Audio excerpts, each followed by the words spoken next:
I am really excited to share with you one of my favorite, most simple recipes. This is really for a snack, but it is completely plant-based. It's super healthy. It's got kind of all the things you need as a little bit of a pick-me-up in the day.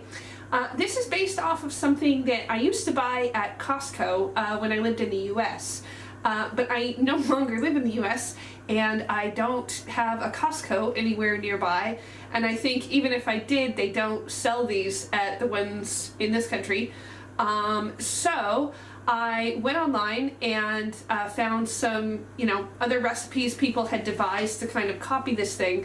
At Costco they were called Aussie Bites. They're these little small, just bite-sized snack things that are made from a combination of nuts, seeds, dried fruit, any kind of, healthy, lovely little omega-3 type things that you have around can go into this. And actually the reason that I'm making this today is because I'm trying to get ready for the holidays. I've done a big clear out of my pantry and I've got some things that are they're gonna go off, they haven't been used in a while, I need to use them up, that sort of thing. So I've got all of those ingredients out and ready to go, and as I go through this I'll walk you through some alternatives that you can make if, for instance, you're allergic to coconut or allergic to nuts, or you just don't like linseed for some reason.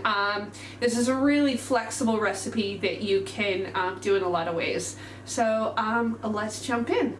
Okay, so I've got all of my ingredients ready. I'm going to use some dry oats, a seed mix that I found, I think at Sainsbury's, flaxseed, almonds, Brazil nuts, walnuts.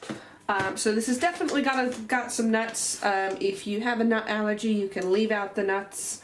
I found at Sainsbury's a good hemp seed hearts, which these have extra proteins and good things. I used some desiccated coconut. This is not Tostitos, by the way. I just reuse jars when I buy some of my dry goods. I found this seed mix. Now I sometimes buy separately all of these little things, the sunflower seeds, pumpkin seeds, flax seeds, linseeds, and so on. But this time I actually just happened to find at the shop the mix, which makes it a lot easier for me. I've got some nice quinoa, chia seeds. I happen to have like this much granola left over from my last batch, so I'm just going to throw it in just to use it and get rid of it. This is how easy this recipe is. Whatever you happen to have that works well with the rest of these items, you can throw in. Now, to stick everything together, I like to use a combination of a nut butter. So I've got some nice almond butter here, honey for sweetness, and then coconut oil. And not to mention, I use whatever dried fruit I happen to have on hand. So this happens to be some chopped up dried dates. And then in here we have raisins, cranberries, and then a kind of dried fruit mix that is commonly used like in Christmas cakes and fruit cakes. So I'm just going to take out a handful of this when I get to it and include that. So these are all the ingredients. Just, start with whatever of all of these things look good to you and that you like to use regularly, and then we'll get to the recipe. So I discovered that by using dry porridge oats, the recipe wasn't really sticking together very well. So I've tried it out now by actually mixing it ahead of time with a bit of hot water, and that seems to work a little bit better. 150 grams of dried oats.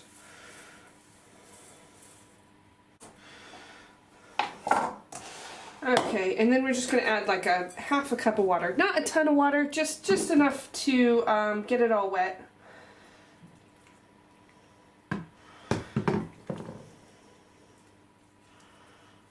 I use hot water. I can't even remember why, but yeah, it works. Here's my little wooden fork. Make sure it's all mixed in. Now, next step, 50 grams of quinoa.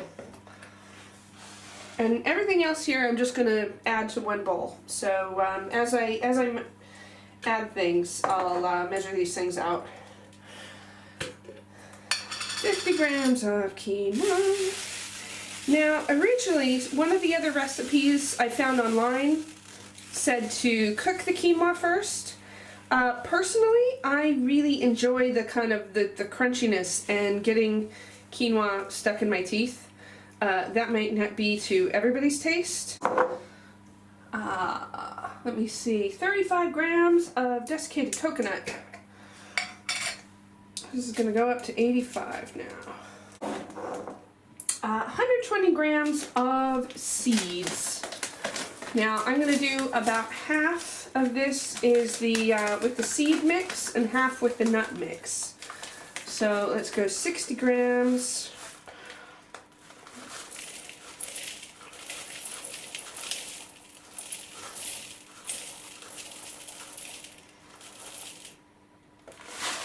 Perfect. And we can put this in the jar later. And then another 60 grams.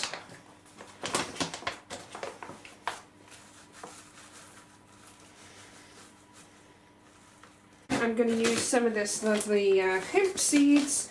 Now, part of the reason I'm making this today is just because I cleaned out my cupboards and I really needed to get rid of some of this stuff, especially stuff in these little packages. I hate having all the little plastic packages all over my shelves. They're hard to sort through. I'm going to do about 30 grams of this.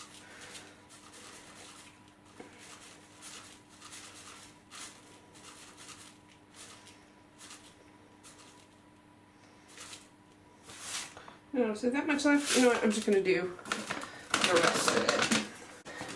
And then chia seeds. Let's do a few chia seeds. Say 15 grams. Let's say 20.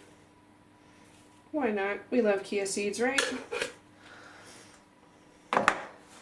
Okay, so that is all of your kind of nuts and seeds and beautiful coconut and everything. Obviously, if you have allergies to coconut or nuts or any of the rest. Oh, and I forgot. I'm going to use up the rest of my granola, because why the heck not? Maybe I should chop this first. Just make sure there aren't any big chunks. So this is mostly additional oats and a few nuts, whatever random things happen to be in that granola. I'll do another thing later, including how to do homemade granola, which is so much nicer than store-bought and a lot cheaper. Right, so we've got all of those. Now we're going to add our fruit. We'll do about 150 grams of fruit.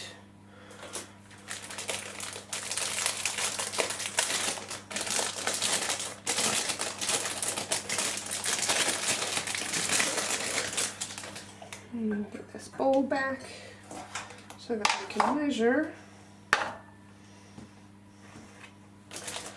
so we've got some dates here that are really old and need to be used up.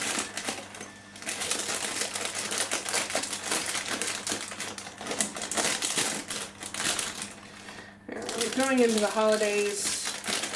I want to clear out some of the stuff in my cupboards, and this is a great way to do it.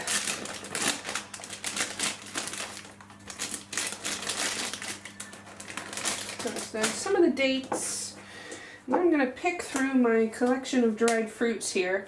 Now my favorite things to add personally are cherries and dried blueberries and dried apricots. I think that those all give it a lovely, lovely flavor. Really does it for me. But as I say, I'm going through and getting rid of things. It felt more important to try to work through what I have. And then when this is all empty, I can go to the market and buy some more dried fruits of the kind that I like the best. Now you can just put these straight in. I like to chop them up real fine. So I'm going to do that now.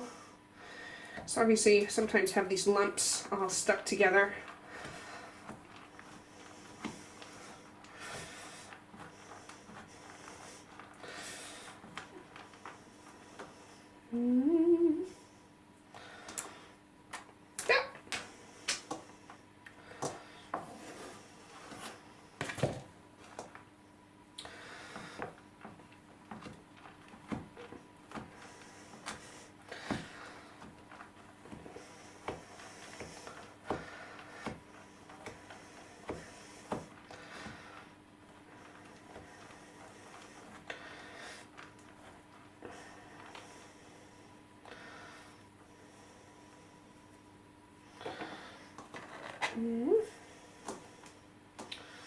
Just get some of the biggest lumps out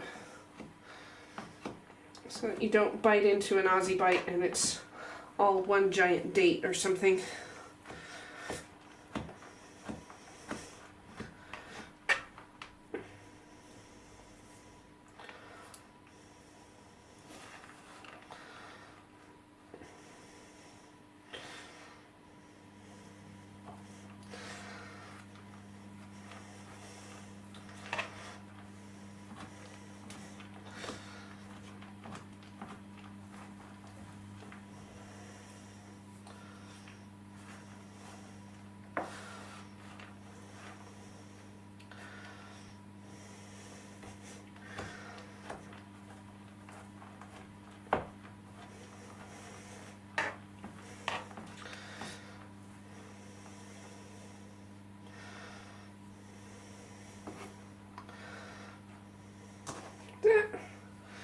Somewhat chopped, a little bit better than it was before.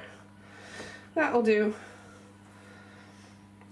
I apologize to anyone who is very OCD and exact about their recipes. I'm not. I tend to try out a recipe exactly as it's supposed to be the first couple of times, and then figure out what works, and then get really casual about putting it together. That goes for everything, really, except certain kinds of baking. When you're making pies, you really have to be quite exact. I always say baking is a science, but cooking is an art. Now, technically, these are baking because you bake them, but I find them more art than science. You just kind of take whatever it is you like, whatever works with your diet and your family's allergies.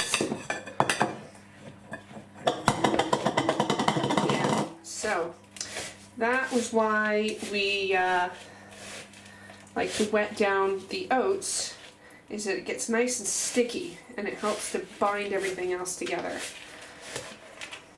Right, so now we're going to do the oils. I've got my little saucepan here. I'm just going to set it over a very low heat. There we go. And then I just do kind of 2 to 3 heaping tablespoons of each of the kind of liquid things that I've got. So take some coconut oil. Go 1.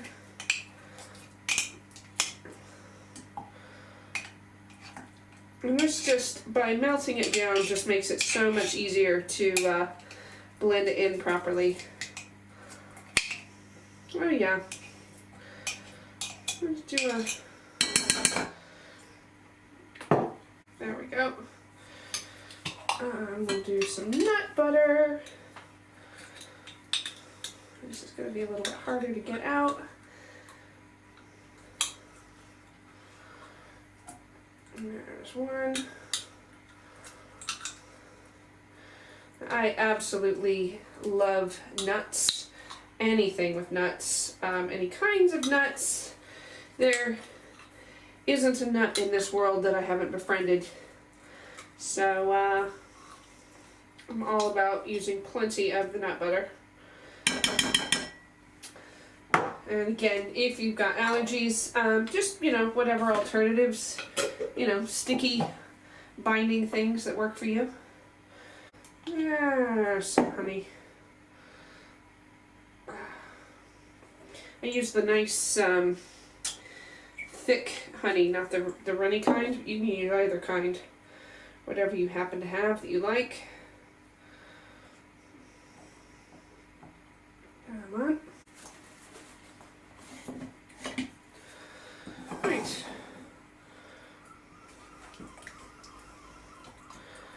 It doesn't need to be all be, you know, completely liquid. I like to melt down the coconut oil completely, but that happens pretty quickly. It's already done here. And I like to melt down the honey and the nut butter just enough that it will really easily kind of combine with everything else and not just stick to itself.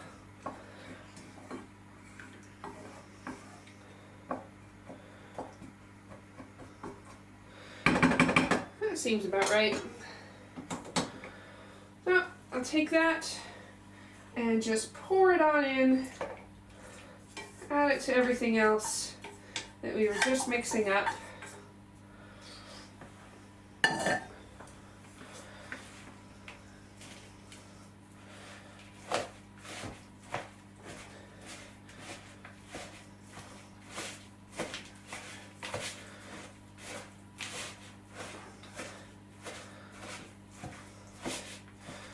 Basically, where you want it to be is formed into a dough that will hold itself together.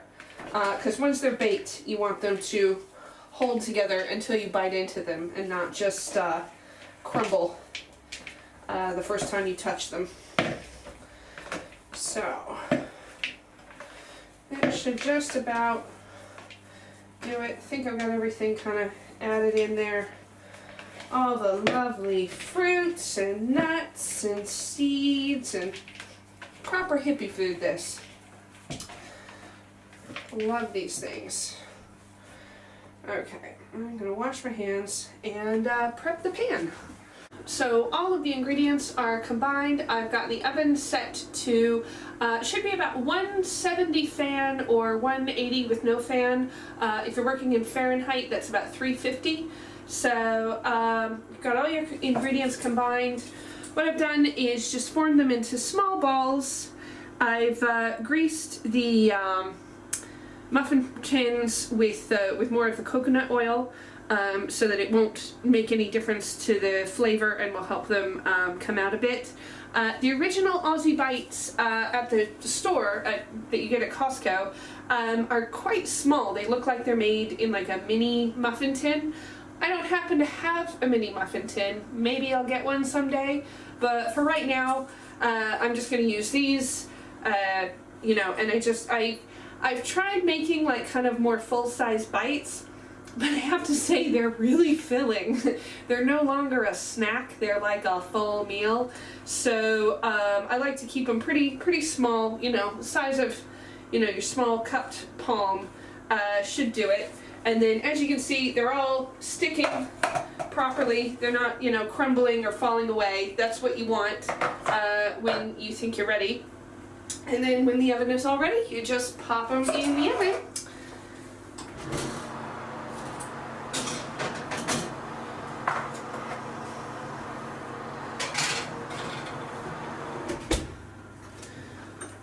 And I will set that to bake for 10 to 15 minutes. I'll probably check them at 10 minutes and then see if they're kind of browned on top, if they need any more time, and I'll show you the final product.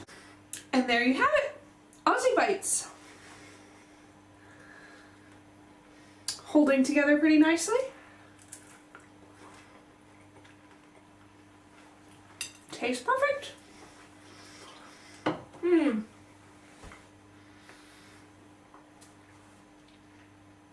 If you enjoyed this video, please give it a thumbs up and subscribe if you'd like to see more like it. If you have any questions about the recipe or comments, please leave them in the comments below. Thank you very much.